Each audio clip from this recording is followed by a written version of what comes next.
gave them to the disciples to distribute to the people. He also divided the 2 fish among them all. They all ate and were satisfied. And the disciples picked up 12 basketfuls of broken pieces of bread and fish. The number of the men who had eaten was 5,000.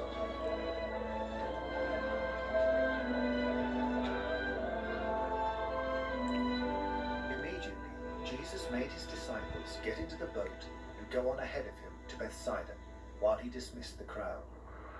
After leaving them, he went up on a mountainside to pray. Later that night, the boat was in the middle of the lake, and he was alone on land. He saw the disciples straining at the oars, because the wind was against them. Shortly before dawn, he went out to them, walking on the lake. He was about to pass by them, but when they saw him walking on the lake, they thought he was a ghost. They cried out, because they all saw him and were terrified. Immediately he spoke to them and said, "Take courage, it is I, don't be afraid." Then he climbed into the boat, and the wind died down. They were completely amazed. They had not understood about the loaves. Their hearts were hardened.